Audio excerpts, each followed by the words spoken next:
ये शेरलॉक का चौथा केस है। यही नहीं, ये एक बहुत ही इंपॉर्टेंट केस भी है। हर किसी का अंत जरूर होता है, चाहे वो अच्छा हो या बुरा। ये एपिसोड हमें यही सच्चाई बताएगा। चलिए देखते हैं क्या है इसमें। जब से जॉन वॉटसन शेरलॉक से मिला है तब से उसकी शारीरिक और मानसिक कमियां एकदम से गायब हो गई हैं। शुरू में वो हर हफ्ते साइकियाट्रिस्ट डॉक्टर को कंसल्ट करता था, लेकिन शेरलॉक से मिलने के बाद लगभग 1.5 साल तक उसे किसी डॉक्टर की जरूरत नहीं पड़ी। लेकिन अब अचानक वो डॉक्टर से मिलने आया होता है। वॉटसन, क्या बात है? 1.5 साल से तुम मुझसे मिलने नहीं आए और अचानक आज मेरी जरूरत क्यों पड़ गई? डॉक्टर, वो बात यह है कि मेरा बेस्ट फ्रेंड शेरलॉक अब इस दुनिया में नहीं रहा। वॉटसन, ये क्या कह रहे हो? ठीक से बताओ प्लीज। फिर वॉटसन फ्लैशबैक बताना शुरू करता है और वही हम देखने वाले हैं। शेरलॉक और वॉटसन मिलकर कई केसेस सॉल्व करते हैं, जिसके लिए कई लोग उनका शुक्र अदा करते हैं और उन्हें गिफ्ट्स भी देते हैं। गिफ्ट्स हाथ में लेते ही शेरलॉक पता लगा लेता है कि इसके अंदर क्या है, और ऐसे ही एक गिफ्ट को हाथ में लेते ही शेरलॉक जरा टेंशन में आ जाता है कि हे भगवान, ये गिफ्ट किस दुश्मन ने दे दिया। वो गिफ्ट खोलता है तो उसमें वही कैप होती है जो उसको बिल्कुल पसंद नहीं। सब उसे कैप पहनने को कहते हैं और वो ना चाहते हुए भी उसे पहन लेता है, लेकिन उसका चेहरा लटका होता है। शेरलॉक, हम फोटो खींचने वाले हैं, प्लीज स्माइल करो। शेरलॉक बेमन से स्माइल करता है और आज के बाद वो प्राइवेट डिटेक्टिव नहीं, क्योंकि पूरी पब्लिक उसे पहचान गई है और वो बहुत ही फेमस हो चुका है। इस वक्त मोरारिटी टावर ऑफ लंदन के अंदर जाता है, जहाँ बहुत ही कीमती सरताज, सिंहासन और राज अधिकार की चीजें होती है। मोरारिटी अपने आदमियों के साथ आता है और हेडफोन्स पर कोई गाना सुन रहा होता है। बबल्स गम चबाते हुए वो मोबाइल का एक बटन दबाता है और टावर ऑफ लंदन का पूरा कंट्रोल उसके हाथ में आ जाता है। सीसीटीवी कैमरास को भी वो हैक कर लेता है। फिर वो पिगी बैंक जैसा एक बटन दबाकर बैंक ऑफ लंदन का सिस्टम हैक कर लेता है और वहाँ का वॉल्ट खोल देता है। बैंक वाले चौंक जाते हैं। फिर वो अपने मोबाइल पर प्रिजन जैसा एक आइकन क्लिक करता है तो लंदन के सेंट्रल जेल की सिक्योरिटी सिस्टम हैक हो जाती है। अब जेल के दरवाजे खुल जाएंगे और सारे कैदी वहाँ से बच निकलेंगे। इस तरह पूरी सिटी में वो तहलका मचा लेता है। इसकी इन्फॉर्मेशन मिलते ही ग्रेग तुरंत टावर की ओर जाता है। एक के बाद उसे इन्फॉर्मेशन मिलती है कि बैंक का सिस्टम और जेल का सिस्टम भी हैक कर दिया गया है। एक ही टाइम पर इतने सारे प्रॉब्लम्स को सुनकर वो टेंशन में आ जाता है, लेकिन सबसे पहले वो टावर ऑफ लंदन जाने का फैसला करता है। वहाँ मोरारिटी उन कीमती सिंहासन पर बैठने की कोशिश करता है, लेकिन उसके चारों ओर बहुत ही स्ट्रॉन्ग ग्लास होता है जिसे कुल्हाड़ी या हथौड़े से भी नहीं तोड़ा जा सकता। मोरारिटी ग्लास पर गेट शेरलॉक करके लिख देता है। फिर अपना छोटा डायमंड निकालकर उसकी शार्प साइड ग्लास की ओर रखकर बबल गम से चिपका देता है। फिर एक फायर गैस सिलेंडर को उठाकर डायमंड पर जोर से मारता है और ग्लास टूटकर बिखर जाता है। तब वहाँ पुलिस भी आ जाती है, लेकिन कीमती चीजें लेकर भागने के बजाय मोरारिटी सरताज पहनकर उस सिंहासन पर बैठा होता है। तब शेरलॉक को मोरारिटी का मैसेज आता है कि मेरे साथ गेम खेलने टावर हिलाओगे। यहाँ मोरारिटी को अरेस्ट करके कोर्ट ले जाते हैं। टावर में मोरारिटी ने गेट शेरलॉक करके लिखा हुआ था, इस वजह से शेरलॉक को भी कोर्ट आना पड़ता है। कोर्ट पहुंचकर शेरलॉक मुंह धोने बाथरूम में जाता है। वहाँ शेरलॉक का कैप पहनकर एक लड़की आकर कहती है कि शेरलॉक, मैं आपकी बहुत ही बड़ी फैन हूँ। शेरलॉक तुरंत उसे एनालाइज करके कहता है कि तुम मेरी फैन नहीं हो सकती, तुम्हारी कलाई पर प्रेशर मार्क लगा है, मतलब तुम बहुत देर टाइप करने वाला कोई काम करती हो। तुम्हारे हाथ में एक ऑयल बेस्ड इंक लगी हुई है जो सिर्फ प्रिंटिंग प्रेस में इस्तेमाल होती है, मतलब तुम एक जर्नलिस्ट हो। इतना ही नहीं, तुमने खुद अपने अंगूठे पर इंक लगाकर इस हाथ में निशान लगाया है। ये करके तुम मुझे टेस्ट करना चाहती थी। तुम्हारे पॉकेट में मोबाइल है जिसमें हमारी बातें रिकॉर्ड हो रही है और तुम मुझे फॉलो कर रही हो। कुछ ही सेकंड्स में इतना कुछ एनालाइज करने वाले शेरलॉक को देखकर जर्नलिस्ट शॉक होकर कहती है, शेरलॉक सर, आप बहुत ही जीनियस हो। ये मेरा कार्ड है, कभी मेरी जरूरत पड़े तो कॉल कर दीजिए। फिर वो चली जाती है। अब सुनवाई शुरू होती है और पहले शेरलॉक को बुलाकर पूछते हैं कि क्या तुम इस मोरारिटी को जानते हो। शेरलॉक कहता है कि इसे मैंने सिर्फ 2 बार देखा है। पहली बार ये बहुत ही ग्लैमरस ड्रेस और मेकअप पहनकर मुझको इम्प्रेस करने आया था। दूसरी बार इसने मुझे बॉम्ब से उड़ाने की कोशिश की और मैंने अपने बचाव में इसे गन दिखाई। दोनों बार इसने मुझे दिखा दिया कि ये कितना घटिया आदमी है। रिश्ते में तो ये दुनिया के सारे क्रिमिनल्स का बाप लगता है, नाम है मोरारिटी। फिर जज पूछता है कि शेरलॉक, तुम 2 बार देखकर कैसे कह सकती हो कि ये क्रिमिनल मास्टरमाइंड है? क्या तुम सच में उतने स्मार्ट हो जितना पब्लिक तुम्हें समझती है? अब ये सवाल सुनकर शेरलॉक चिढ़ जाता है और उस कोर्ट के जूरी मेंबर की ओर देखता है। उस कोर्ट में 12 जूरी मेंबर होते हैं जो ठीक से फैसला सुनाने में जज की मदद करते हैं। जूरी मेंबर को वो सिर्फ 5 मिनट देखकर वो जज के सवाल का जवाब देता है। इन जूरी मेंबर में 2 टीचर, एक लाइब्रेरियन, एक व्यापारी है। वहाँ जो बैठे हैं उनकी शादी हो चुकी है, इनकी भी शादी हो चुकी है, लेकिन इनका किसी के साथ अफेयर चल रहा है। ये आदमी तनाव से भरा काम करता है और वो एक बैंकर है। इस तरह वो वहाँ के हर जूरी मेंबर की सारी डिटेल्स बताने लगता है और ये देखकर तो जज का मुंह खुला का खुला रह जाता है। सुनवाई के बाद शेरलॉक सोच रहा होता है कि अगर मोरारिटी चाहता तो वहाँ का सरताज और सोना लेकर भाग सकता था। बैंक का वॉल्ट वो खोल चुका था, तो फिर वहाँ से उसने पैसे क्यों नहीं उड़ाए? सेंट्रल जेल का सिस्टम हैक करके वो दरवाजे खोल सकता था और सारे क्रिमिनल्स को आजाद करवा सकता था, लेकिन उसने ऐसा कुछ भी नहीं किया। उसने सिस्टम हैक करके पुलिस को डराया और फिर खुद ही उनके हाथों अरेस्ट भी हो गया। जरूर वो कुछ बड़ा प्लान कर रहा है। इस बारे में शेरलॉक हर पल सोचता ही रहता है। सुनवाई के दौरान मोरेटी के खिलाफ कोई गवाही नहीं देता। जूरी मेंबर भी उसे अच्छा बताते हैं। अब ठोस सबूत और गवाह न होने की वजह से मोरेटी को रिलीज कर दिया जाता है। शेरलॉक भी जानता है कि ऐसा ही होने वाला है। वो कॉफी बनाकर किसी का इंतजार करते हुए वायलिन बजाने लगता है। तब मोरेटी आता है और टेबल पर रखी हुई कॉफी पीने लगता है। फिर वो कहता है, देखो शेरलॉक, मैं कुछ भी कर सकता हूँ। जेल का सिस्टम हैक कर दिया, बैंक का वॉल्ट भी खोल दिया। मैं चाहता तो आसानी से सारा पैसा लूट सकता था, लेकिन मैंने ऐसा कुछ भी नहीं किया। उल्टा उस सोने के सिंहासन पर बैठ गया। बेटा शेरलॉक, यहाँ सब जानते हैं कि सारे क्रिमिनल काम मैं ही कर रहा हूँ, लेकिन कोर्ट में मैं बेगुनाह साबित हो चुका हूँ। असल में मैंने उन सारे जूरी मेंबर को डरा धमकाकर कोर्ट को भी अपने काबू में कर लिया है। इस दुनिया में ऐसा कोई भी बैंक, आर्ट गैलरी या म्यूजियम नहीं है जिसे मैं हैक नहीं कर सकता। कहते कहते वो अपनी उंगलियां बजा रहा होता है और शेरलॉक भी उसे नोटिस करता है। मोरेटी आगे कहता है कि तुम्हारे और मेरे बीच एक बड़ी प्रॉब्लम होने वाली है और उस प्रॉब्लम का नाम है द फॉल। ये कहकर वो चला जाता है। अब मीडिया सवाल उछालने लगती है कि कोर्ट ने मोरेटी को क्यों छोड़ दिया, लेकिन इस बात का किसी के पास कोई भी जवाब नहीं होता। 2 महीने बाद एक दिन वॉटसन एटीएम से पैसे निकाल रहा होता है। तब एक कार वहां आकर खड़ी होती है। वॉटसन को लगता है कि इस माइक्रोफ्ट को कोई और काम नहीं है, जब देखो कार भेजकर मुझे बुलाता ही रहता है। अब कार में चढ़कर वो माइक्रोफ्ट से मिलता है तो वो उसे न्यूज़पेपर में दिखाता है। उसमें शेरलॉक के पुराने दोस्त ब्रूक्स ने कुछ लिखा होता है कि शेरलॉक असल में जीनियस नहीं है, वो एक फ्रॉड है। वो खुद ही केसेस तैयार करता है और फिर खुद ही उन केसेस को सॉल्व करने की एक्टिंग करता है। इस आर्टिकल को उसे जर्नलिस्ट ने पब्लिश किया होता है जो कोर्ट में शेरलॉक से मिली थी। वॉटसन पूछता है, लेकिन वो ऐसा क्यों करेगी? माइक्रोफ्ट कहता है कि इससे भी बुरी बात तो यह है कि 4 खतरनाक खूनी हर वक्त तुम्हारे घर के आसपास मंडरा रहे हैं। ये कहकर माइक्रोफ्ट 4 लोगों की फोटो दिखाता है। वॉटसन, मुझे लगता है ये मोरेटी का प्लान है। लेकिन माइक्रोफ्ट, अगर ये मोरेटी का काम है तो अब तक तो मैं और शेरलॉक मर चुके होते। तुम कुछ भी कह लो वॉटसन, ये मोरेटी जरूर तुम दोनों की जान के पीछे पड़ा है। ये न्यूज़पेपर आर्टिकल भी उसी का प्लान है। वॉटसन पूरा कंफ्यूज होकर घर लौटता है तो घर के बाहर एक एनवेलप पड़ा होता है। सील किए हुए एनवेलप को उठाकर वो आसपास देखता है तो उसे वही लोग नजर आते हैं जिनकी फोटोज माइक्रोफ्ट ने दिखाई थी। वे सब खतरनाक खूनी है और वॉटसन को वॉच कर रहे होते हैं। अब वॉटसन एनवेलप खोलता है तो अंदर सूखे ब्रेड का पाउडर होता है। वॉटसन उसे पॉकेट में रखकर घर के अंदर जाता है। वहाँ ग्रेग शेरलॉक को एक इंपॉर्टेंट केस के लिए बुलाने आया होता है। फिर तीनों उस केस की इन्वेस्टिगेशन के लिए निकलते हैं।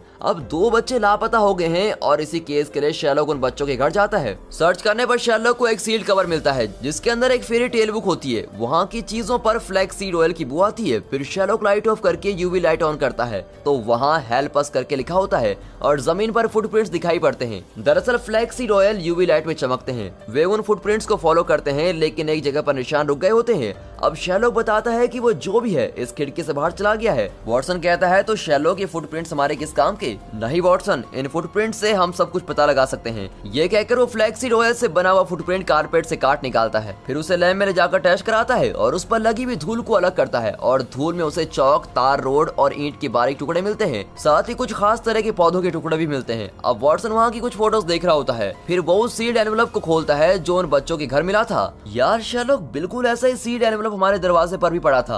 ये कहकर वो अपना एनवेलप निकाल कर दिखाता है जिसमें ब्रेड के टुकड़े होते हैं। क्रिमिनल्स हमेशा अपने करतूतों के सबूत मिटाना चाहते हैं, लेकिन ये क्रिमिनल तो हर जगह सबूत पे सबूत छोड़ रहा है। मतलब ये मोरेटी का ही प्लान है। इस बात को समझकर शेरलॉक उन फुटप्रिंट्स को और गौर से चेक करता है। तब उसे उन फुटप्रिंट्स पर ग्लाइसरॉल मॉलिक्यूल PGPR मिलता है जिसे चॉकलेट बनाने में इस्तेमाल किया जाता है। इसी बीच पुलिस को एक फैक्स आता है कि जल्दी करो वरना वे मर जाएंगे। अब शेरलॉक को तुरंत उन बच्चों की लोकेशन पता लगानी होगी। उसके पास अब 5 क्लूज हैं। पहला क्लू है चौक, जिससे शेरलॉक उस जगह को गैस करता है। अब अगला क्लू है तार, मतलब उस जगह के आसपास तार रोड है। ईंट के टुकड़े हैं, इसका मतलब कि वहाँ ईंट की बनी हुई कोई पुरानी बिल्डिंग है और वहीं आसपास खास तरह के पौधे भी उगाए जाते हैं। इतना ही नहीं, वो जगह एक चॉकलेट फैक्ट्री के पास भी है। इन क्लूज को माइंड में रखकर वो हर चॉकलेट फैक्ट्री और पुरानी बिल्डिंग के आसपास सर्च करने को कहता है, लेकिन पूरा शहर छान मारने में पुलिस को बहुत टाइम लग जाएगा। इसलिए शेरलॉक होमलेस नेटवर्क की मदद लेता है। ये उन लोगों का नेटवर्क है जो नाम के लिए भिखारी हैं, लेकिन शहर का चप्पा चप्पा जानते हैं और किसी का भी पता लगा सकते हैं। वे शेरलॉक को कई फैक्ट्रीज के एड्रेस दे देते हैं। शेरलॉक की आंखों के सामने आयरन मैन के प्रोजेक्शन की तरह पूरा मैप दिखाई देने लगता है।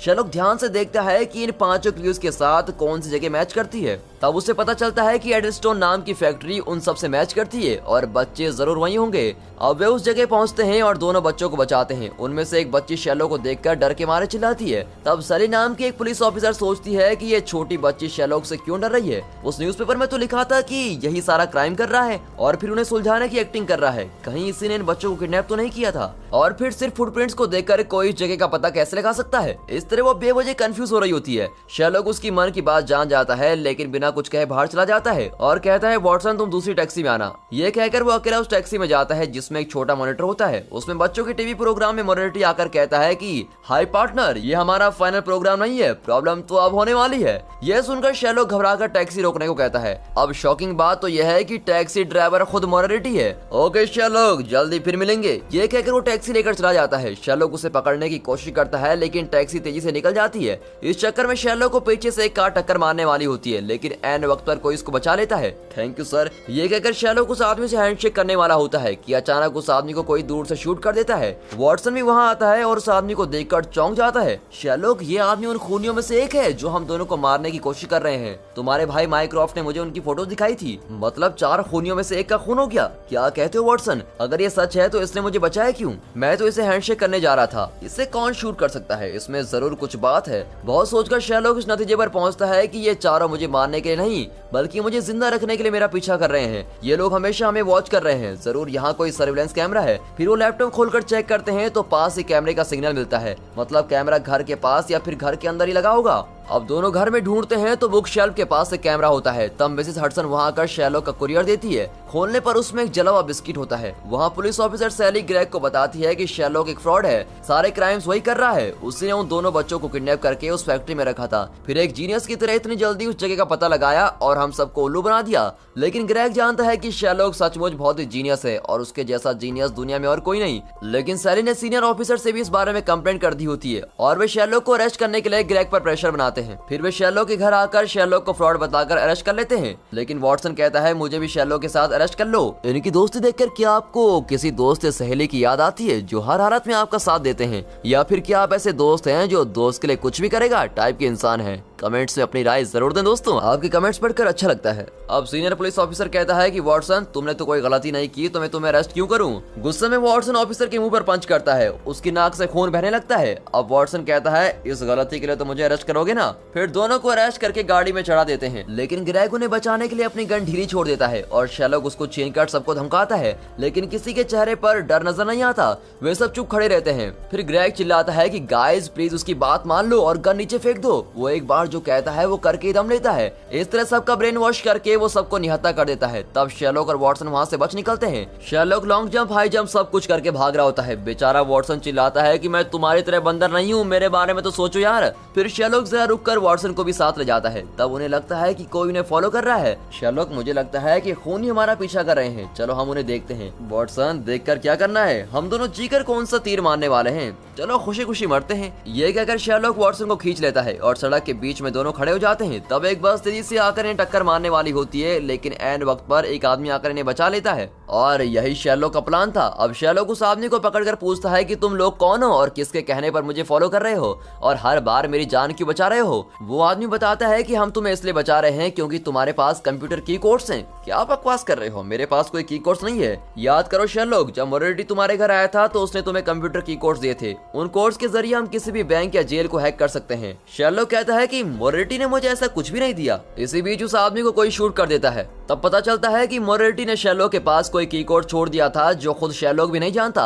अब शेरलॉक उस न्यूज को पढ़ता है जिसमें उसकी पुरानी दोस्त ब्रूक्स ने बताया होता है कि शेरलॉक एक फ्रॉड है। दोनों उस आर्टिकल को पब्लिश करने वाले जर्नलिस्ट के पास जाते हैं। शेरलॉक जर्नलिस्ट से पूछता है कि ये किस ब्रूक्स का इंटरव्यू छापा है तुमने? इस नाम के किसी भी आदमी को मैं नहीं जानता। तभी वहाँ ब्रूक्स आता है, लेकिन ये तो मोरेटी है, ये मेरा दोस्त नहीं है। लेकिन वो आदमी कहता है कि शेरलॉक, हम बुरी तरह फंस गए हैं, प्लीज मुझे मोरेटी मत कहो, मेरा नाम ब्रूक्स है और मैं टीवी पर बच्चों को कहानियां सुनाता हूँ। इस बात के सारे सबूत मैंने इस जर्नलिस्ट को दे दिए हैं, तुम चाहो तो खुद देख लो। प्लीज शेरलॉक, सबको सच बता दो, तुम ही ने मुझे मोरेटी की एक्टिंग करने को कहा था, राइट? और उन दोनों बच्चों को हम दोनों ने मिलकर ही किडनैप किया था। शुक्र है सब हमारे प्लान के मुताबिक ही हुआ। उन फुटप्रिंट्स को लैब में टेस्ट करने के बहाने तुमने जरा टाइम वेस्ट किया और पुलिस को बुद्धू बनाकर हमारे अड्डे तक ले आए। अरे शेरलॉक, हम दोनों कितने सालों से काम कर रहे हैं, हम खुद ही क्राइम सीन क्रिएट करते हैं और फिर पुलिस को इन्फॉर्म करते हैं। पुलिस तुम्हें बुलाती है और तुम आकर ही क्राइम को खुद सॉल्व कर लेते हो। वर्ल्ड फेमस होने का तुम्हारा लक्ष्य आखिरकार पूरा हो ही गया। लेकिन शेरलॉक, अब हमारी पोल खुल चुकी है और एक्टिंग करने से कोई फायदा नहीं। इस तरह मोरेटी झूठ पर झूठ बोल रहा होता है।